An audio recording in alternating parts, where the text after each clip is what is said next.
Bonjour, nous sommes Maud Tremblay et Hugo Drouin. Nous sommes deux étudiants en TPHA à l'Institut de technologie agroalimentaire du Québec. Et nous allons vous présenter les capteurs de spore. L'utilisation des pesticides est un gros problème dans l'agriculture. On peut voir que la majorité des fongicides utilisés sont utilisés dans le domaine agricole, ce qui est un problème et qui pourrait être évité grâce aux capteurs de spore. De plus, nous pouvons voir que les fongicides représentent quand même 14,5% des ventes de pesticides, ce qui est quand même gros vu que c'est la deuxième catégorie de pesticides la plus vendue. Nous allons vous expliquer le fonctionnement de cette technologie.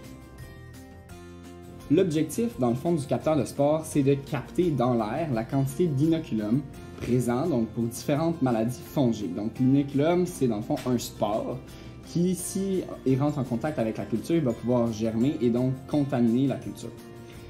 Dans le fond, le capteur de spore, quand on l'utilise avec un modèle prévisionnel, on peut effectuer un suivi des populations. Ce qui est surtout intéressant, c'est dans le fond la surveillance phytosanitaire qu'on va pouvoir faire dans le but de recommander des traitements au bon moment. Et le capteur de spore peut aussi servir à la détection des pathogènes provenant d'ailleurs. Donc par exemple, il y a des spores qui peuvent venir des États-Unis et le capteur de spore peut servir à les détecter avant qu'ils arrivent. Afin d'avoir une méthode de lutte intégrée idéale, il faudrait combiner la lecture des capteurs de spore avec les modèles prévisionnels et le dénombrement des taches sur les feuilles. La lecture des capteurs de spore nous donne une idée du nombre de spores en temps réel présents au-dessus de notre champ, tandis que les modèles prévisionnels nous donnent une idée de l'indice de sévérité des maladies en fonction de la période dans la saison. De plus, le dénombrement des taches nous donne vraiment une idée précise de où est rendue la maladie dans notre champ. Voici un exemple concret pourquoi il est important de combiner la lecture des capteurs de spore et un modèle prévisionnel.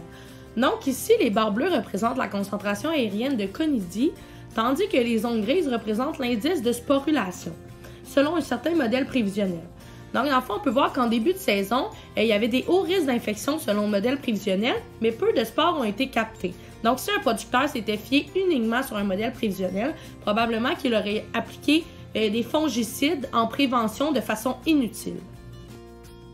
Voici un exemple de capteur de spore. Le capteur de spore, dans le fond, il va être positionné dans le champ. C'est une unité qui est autonome, donc on n'a pas besoin de l'alimenter directement en énergie puisqu'il y a un petit panneau solaire qui va faire fonctionner le tout.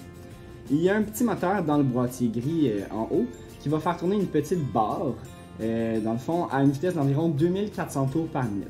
Il ne va pas faire tourner la barre en tout temps. Dans le fond, ça va seulement fonctionner lorsque le risque de sporulation est le plus élevé. Donc ça va dépendre de la maladie et des conditions climatiques. Ensuite de ça, il va falloir aller chercher le petit bâtonnet au minimum 3 fois par semaine dans le champ. 3 fois par semaine, ça nous assure vraiment un bon suivi phytosanitaire pour bien positionner nos traitements. Ensuite de ça, on va envoyer l'échantillon au laboratoire qui, eux, vont faire un minimum de 2 lectures par semaine. Ce qui est important de comprendre aussi, c'est que les capteurs de spore, généralement, c'est organisé en réseau. C'est-à-dire que plusieurs producteurs vont se mettre ensemble, donc généralement, ils ont le même groupe conseil, et dans une région donnée, ils vont tous analyser les spores pour une certaine culture, ce qui va vraiment permettre d'avoir une meilleure idée globale de qu'est-ce qui se passe avec certaines maladies. La technologie, dans le fond, va s'adapter un petit peu en fonction des maladies puis des époques. Donc, une des modifications qui va être faite, ça va être sur la hauteur du capteur. Donc, par exemple, dans la pomme de terre, quand on veut capter des spores migrateurs, donc qui arrivent des États-Unis, on va aller positionner notre capteur de spore un petit peu plus haut, donc jusqu'à 3 mètres de haut, tandis que normalement, on est plus autour de 1,50 m, donc plus hauteur d'homme. Autre chose qui est importante de noter, c'est que l'analyse en laboratoire, il y a 2 façons de la faire. Donc, soit on va aller prendre notre petite barre qui tourne, et on va aller la regarder au microscope. Donc là, on va aller compter à la main les spores. Donc ça, c'est un processus qui est très long, donc qui est très coûteux. Ce qui est généralement employé, c'est le test par biologie moléculaire, PCR. Et ce test-là, son petit désavantage, c'est que dans le fond, il n'est pas disponible pour toutes les maladies. Donc c'est un test qui est spécial, donc il faut le développer. Par contre, une fois qu'il est développé, il est beaucoup plus rapide et donc moins coûteux. De manière générale, une machine comme ça, on parle d'environ 1600 $ par appareil ou 160 $ par an en location. Ça, c'est une donnée qui date de 2019. Puis le point important à retenir vraiment pour le capteur de spore, c'est la réduction du nombre de traitements en fongicide que vous allez faire. Donc, dans l'oignon, avant, les producteurs ils parlaient de 8 à 14 applications par année de fongicide pour le botrytis. Puis maintenant, ils tournent vraiment plus autour de 8 traitements avec les capteurs de spore. Puis il y a des années qui peuvent aller en bas de ça. Une étude a été faite sur le mildiou de la pomme de terre de semence en 2011 au lac Saint-Jean. Faut dire que le lac Saint-Jean n'est pas une région critique en termes de mildiou. Cependant, des spores ont quand même été captés par cette technologie. Lors de l'expérience, suite à des précipitations, les chercheurs auraient pu croire que le nombre de spores aurait été rabattu au sol, nuisant aux résultats. Cependant, ils ont pu voir qu'il n'y avait aucun lien entre les précipitations et le nombre de spores captés. Donc ça a pu nous faire réaliser que nos décomptes sont justes, peu importe la météo présente à l'extérieur. Voici un exemple de réseau de capteurs de spores situé dans la région de Napierville. Donc on voit dans le fond tous les petits triangles, c'est les producteurs qui ont un capteur de spores et qui participent au réseau. L'objectif recherché par l'utilisation des capteurs de spores va influencer la fréquence de prélèvement. Donc, si vous faites du suivi de population à long terme, vous n'aurez pas besoin d'aller aussi souvent au champ que quelqu'un qui veut bien positionner son traitement phytosanitaire. L'organisation du territoire est vraiment importante également pour les capteurs de spores. Donc, on va aller positionner nos capteurs de spores en fonction de l'activité des cultivars et de la direction des vents dominants. Donc, c'est des choses à prendre en compte. Par rapport aux subventions disponibles pour les capteurs de spores, il existe le programme Prime Vert, dans le fond, qui finance des équipements complémentaires de réduction à l'usage des pesticides, dont fait partie les capteurs de spores. Puis, dans le fond, cette subvention couvre jusqu'à 70% des dépenses pour un maximum de 60 000 $. Parlons maintenant des cultures affectées et des problèmes phytosanitaires. Selon le consortium Prism, voici les cultures dans lesquelles est utilisé le capteur de spores. Cependant, il est surtout utilisé pour l'oignon et la pomme de terre. Comme mentionné plus tôt, les capteurs de spores sont surtout utilisés pour le mildiou de la pomme de terre et pour le botrytis dans l'oignon. Pour ce qui est du mildiou, dans le fond, cette maladie fongique se développe dans des climats froids et humides et les symptômes de cette maladie sont des taches d'huile brune à la surface supérieure des feuilles et du duvet blanc sur la face inférieure. Dans le fond, il faut savoir que les traitements contre cette maladie sont surtout des fongicides en prévention. Donc, des fongicides parfois de contact qui peuvent être lessivés par la pluie ou l'irrigation, ce qui est à éviter principalement. Regardons maintenant le botrytis dans l'oignon. Cela cause la brûlure de la feuille qui se définit par des symptômes comme suit. Donc, des taches plutôt ovales, blanches grisâtres sur les feuilles et souvent c'est suivi d'un dessèchement des feuilles, là. Puis, dans le fond, même chose que pour le mildiou dans la pomme de terre, ça se développe surtout dans des températures douces et des temps humides. Il faut savoir que la germination des spores se fait 12 à 24 heures suivant la sporulation et que par la suite, le spore pénètre sous forme de champignon dans la feuille. Donc, en respectant ces délais-là, il est important de traiter avec un fongicide dans les 12-48 heures suivant la sporulation. Donc, si un producteur utilise un capteur de spore afin de déterminer quand traiter, il est important que les résultats de l'analyse lui soient transmis rapidement afin de traiter dans les délais efficaces. Ainsi, les capteurs nous permettent de savoir si la quantité de spore augmente ou diminue. Et il faut savoir que d'un site à l'autre, dans le fond, la quantité de spore va être différente dépendant des conditions climatiques, de la culture, etc. On va maintenant discuter des avantages et des défis que représente cette technologie. Au niveau des avantages économiques, dans le fond, on va avoir un bien meilleur contrôle de la maladie avec les capteurs de spore parce que nos traitements vont être bien positionnés. Ce que ça va faire, c'est qu'on va avoir un rendement commercialisable qui va augmenter un petit peu. L'autre avantage, c'est la réduction des coûts liés à l'application des fongicides. Donc, on va sauver sur le produit en lui-même, on va aussi réduire l'usure de notre tracteur, on va prendre moins de carburant, etc. Nous allons maintenant comparer les données pratiques et théoriques qu'Hugo a mentionnées tantôt. Donc, regardons les graphiques de rendement de l'oignon. Fait que les bandes vertes représentent la régie conventionnelle, donc sur des fermes ayant pas de capteur, tandis que les bandes bleues représentent une régie avec capteur. Donc, on peut apercevoir qu'il y a une légère augmentation de rendement sur les fermes avec capteur. Concernant la diminution du nombre de traitements, nous pouvons voir sur ce tableau qui provient du rapport sur la gestion du botrytis de l'oignon en 2005-2006 que nous avons appliqué moins de traitements fongiques sur les fermes ayant des capteurs que sur ceux n'ayant point de capteur.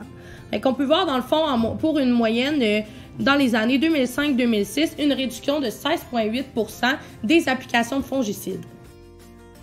Au niveau des avantages humains, donc il y a une réduction du stress, étant donné que l'agriculteur a vraiment plus de prévisibilité, il sait exactement il y a combien de maladies dans l'air.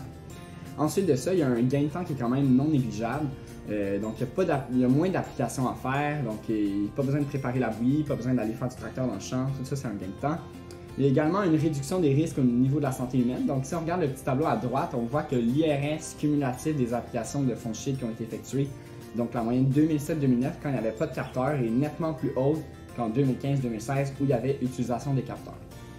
Ensuite de ça, il y a également une satisfaction liée à, dans le fond, à la diminution de l'empreinte environnementale de l'entreprise, donc il n'y a personne qui se plaît à mettre des pesticides. Au niveau des avantages environnementaux, donc non seulement il y a une réduction du risque pour la santé humaine, mais également pour la santé de l'environnement. Donc si on prend l'IRS cumulatif des applications de fongicides qui ont été faites quand il n'y avait pas de capteurs de sport, on remarque que c'est encore plus haut que lorsqu'on utilise des capteurs de sport, donc en 2015-2016. Donc, au niveau de la réduction de l'usage des pesticides, là, le consortium Prism a noté environ 26% de traitement en moins pour le botrytis de l'oignon, puis certaines années, ça allait jusqu'à 40% en moins. Selon le rapport sur la gestion du botrytis de l'oignon en 2005-2006, la réduction de fongicides était seulement de 17%. Ce qui est un petit peu plus faible qu'en théorie, c'est-à-dire 26% de réduction. Et cette réduction, dans le fond, peut être due à une réticence des producteurs. En effet, plusieurs fois, même si les capteurs de sport indiquaient peu de sport nécessitant peu de traitement, souvent les producteurs, par précaution, préféraient appliquer quand même des fongicides dans les champs. En quelques mots, depuis plusieurs années, on observe une réduction à long terme de la pression des ravageurs, donc il y a de moins en moins de spores dans l'air et donc de moins en moins de blessures sur nos feuilles d'oignon. Puis dans le fond, avec l'utilisation des capteurs de sport, on estime qu'on va continuer cette tendance-là dans le futur. Si on parle maintenant des défis économiques reliés à la technologie, premièrement, il y a des bris qui peuvent survenir tout au long de la saison, donc il faut aller réparer le capteur de sport. Ensuite de ça, il y a le coût de la machine qu'il faut que l'utilisateur paye. Donc on parle là, grosso modo, d'environ 2120$ par année au gros minimum par producteur, par capteur de sport. Puis ensuite de ça, il y a le coût de la main-d'œuvre, donc le prélèvement au capteur, la mise en laboratoire et tout ça. Voici un tableau qui résume le coût d'un réseau de capteurs de sport. Donc là, on est dans la vigne, mais au final, c'est à peu près le même prix pour toutes les cultures. Donc ce qu'on peut voir, là, ce qui coûte vraiment cher, c'est au niveau de la collecte, donc des petits bâtonnets dans les champs, puis au niveau du laboratoire aussi. Au niveau des défis humains, on a vraiment un besoin de fiabilité important au niveau de notre main-d'œuvre pour aller faire les prélèvements. Donc il faut que les prélèvements soient faits à temps pour qu'on ait des bonnes données. Ensuite de ça, le besoin de main-d'œuvre est important, puis il faut surtout que la main-d'œuvre soit pas trop chère pour les prélèvements, étant donné que c'est beaucoup de prélèvements, c'est 3 fois par semaine. Ensuite de ça, il faut être capable de travailler sous pression pour faire rapidement le traitement des données, l'analyse des données, puis faire une bonne recommandation aux producteurs. Il y a aussi une réticence des producteurs face à la technologie, comme on l'a mentionné plus tôt. Donc, c'est pas tous les producteurs qui vont être à l'aise d'utiliser les données fournies par les capteurs de sport. Et ensuite de ça, il y a un enjeu au niveau du partage de l'information entre les producteurs. À cet effet, étant donné que les agriculteurs paient un bon montant pour utiliser les capteurs de sport, ils vont vouloir garder l'information pour eux. Donc, ils ne voudront pas nécessairement la partager avec d'autres producteurs qui ne payent pas pour ces informations-là. Donc, on garde les infos pour nous-mêmes. Comme mentionné plus tôt, la contrainte liée à l'utilisateur est un enjeu énorme parce qu'on a besoin des utilisateurs, dans le fond, qualifiés, de la main-d'œuvre précise, dans le fond, qui travaille avec précision pour analyser les données, vu que c'est là-dessus qu'est basée les applications de fongicides. Puis, simplement d'avoir de la main-d'œuvre présente quand on a besoin d'aller prendre les données sur la ferme, c'est difficile en ces temps où on recherche des employés un peu partout. Donc, Prism a offert un abonnement clé en main. Dans le fond, ça offre l'allocation de capteurs, la service de collecte et de décompte et des recommandations de traitement par rapport aux résultats de la capture à l'indice de sporulation et aux résultats de dépistage. Les autres défis reliés à cette technologie-là, on parle de l'accès au champ qui peut être impossible, donc autant au niveau de la température, donc le sol est trop mouillé, on ne veut pas aller faire de la compaction, que le délai de réentrée après une application de pesticides, donc on vient de faire un traitement avec un fongicide, donc on ne peut pas rentrer au champ, donc ça c'est des choses qui vont empêcher d'aller faire notre prélèvement. Ensuite de ça, il faut vraiment assurer le transfert des compétences aux producteurs, donc il faut qu'ils comprennent ce qu'on mesure dans l'air, il faut qu'ils comprennent les spores et tout ça. Puis autre chose à noter, c'est quand même une technologie qui est en développement, donc le nombre de capteurs de sport qu'on a besoin, on ne sait pas trop encore, ça demeure flou, puis les analyses spéciales ne sont pas disponibles pour toutes les maladies. Pour conclure, cette présentation nous a démontré l'incidence positive qu'avaient les capteurs de sport sur la quantité de fongicides appliqués, ce qui pourrait nous aider dans l'atteinte de l'objectif de réduction des pesticides à long terme. Cependant, il nous reste encore du chemin à faire, comme le développement de tests PCR pour davantage de maladies, mais pour l'instant, ça semble quand même une technologie en développement et plutôt prometteuse. Reste à savoir si les producteurs vont octroyer leur confiance à la technologie et laisser de côté leur réticence pour l'avenir. Voici nos sources.